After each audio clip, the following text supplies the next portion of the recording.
ये बहुत ही दुखद हादसा मैं समझता हूँ, ना मात्र हमारे प्रदेश के लिए, पूरे राष्ट्र के लिए है। और जैसा हम सबको विदित है, हमारा जो एयर शो था आपका दुबई में, ये दुखद हादसा हुआ। और हमारे जो पायलट थे, जिनका संबंध हमारे कांगड़ा जिला नगरोटा बगवां से था, उनका इसमें निधन हुआ। ये सबके लिए बहुत दुख की बात है। और जो हमारा शोक संतप्त परिवार है, उनके प्रति जहाँ अपनी संवेदना हम प्रकट करते हैं, और साथ ही साथ समझता हूँ जो हमारे नमन जी, जिनकी इस दुर्घटना में जिनका निधन हुआ, अपने उनकी श्रद्धा सुमन भी अर्पित करते, और एक बहुत बड़ी क्षति मैं समझता हूँ हमारे प्रदेश की हुई है, राष्ट्र की हुई है।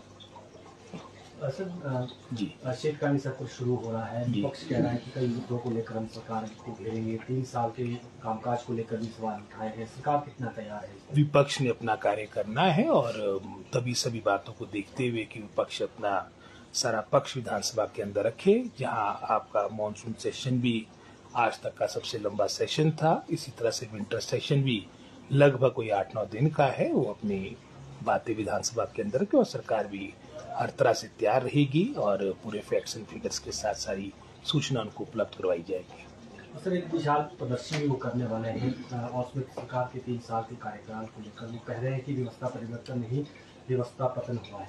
अब उन्होंने है, और प्रजातंत्र में प्रदर्शन चलते रहते हैं, और वो अपनी बात रखेंगे, विधानसभा के अंदर भी रखे, बाहर भी रखे, तो उसमें हमारे स्तर पे को रोकने की तो बात नहीं है।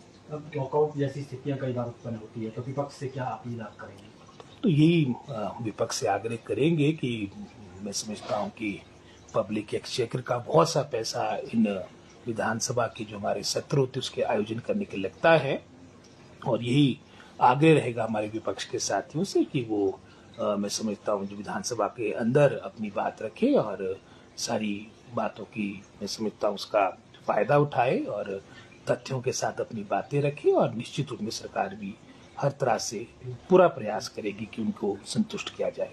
सर 3 साल का जश्न भी मना रहे हैं, क्या रिपोर्ट कार्ड 3 साल का प्रस्तुत किया जाएगा, जनता के समक्ष ले जाया जाएगा? आप जानते कि वर्तमान सरकार कितनी विपरीत परिस्थितियों में हमारी सरकार ने कार्य किया, चाहे वो आपदा से संबंधित ही था, चाहे उदाहरण के तौर पे 2023 की बात हो, 25 की बात हो, और जो वित्तीय स्थिति विशेषकर आपकी इन 3 वर्षों में जो हमारे को विरासत में मिली थी, उसकी वर्तमान में क्या स्थिति है उससे हिमाचल प्रदेश की जनता जनार्दन परिचित है।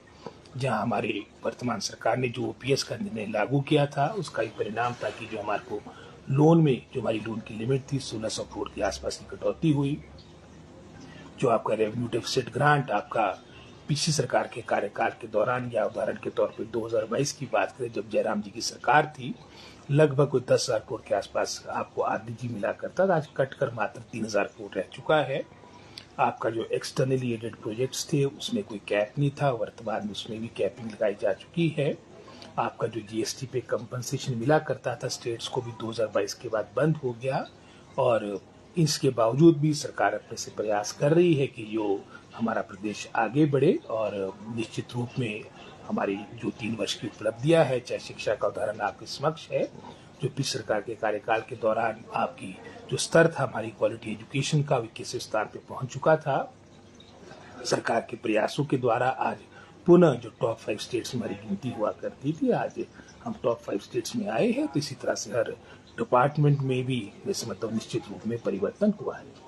सर हाल में ही टीचर्स को स्कूलों में काम का वितरण बांटा गया है। सीएनबी शिक्षक विरोध कर रहे हैं कि उन्हें ज्यादा काम बांटा गया है। नहीं, जहाँ तक तो क्योंकि शिक्षा विभाग एक बहुत बड़ा परिवार है, छोटी मोटी बातें चलती रहती है। अभी मैं समझता हूँ ये बातें अब मेरे तक आई नहीं है, तो निश्चित रूप में जहाँ कोई ऐसी बात होगी उसमें परिवर्तन भी किया जाएगा। लेकिन निश्चित रूप में सभी यही चाहते हैं, मैंने उदाहरण आपके समक्ष रखे कि शिक्षा विभाग में जो इतना परिवर्तन हुआ, जो एक सुधार देखने को मिला, इसमें सभी शिक्षक वर्ग ने उसमें अपना सहयोग दिया है। तो निश्चित रूप में अगर कोई इस तरह की बात हो कि बात देखी जाए। सर 300 हेडमास्टर्स की प्रमोशन को लेकर जो देरी हो रही है, हाईकोर्ट ने जवाब मांगा है सरकार से, इस पर क्या करना? अब ये हमारा लॉ डिपार्टमेंट एग्जामिन कर रहा है, हालांकि शिक्षा विभाग के द्वारा हमने काफी पहले ये फाइल कर दी थी। धन्यवाद। हमसे जुड़े रहने के लिए हमारे YouTube चैनल को सब्सक्राइब करें और नई वीडियो की नोटिफिकेशन के लिए बेल आइकॉन को दबाएं। अगर आप ये वीडियो Facebook पर देख रहे हैं तो लाइक जरूर करें और ज्यादा से ज्यादा शेयर करें। इसी तरह के और भी अपडेट्स के लिए फॉलो करें हमारा Instagram पेज himachal.kesri।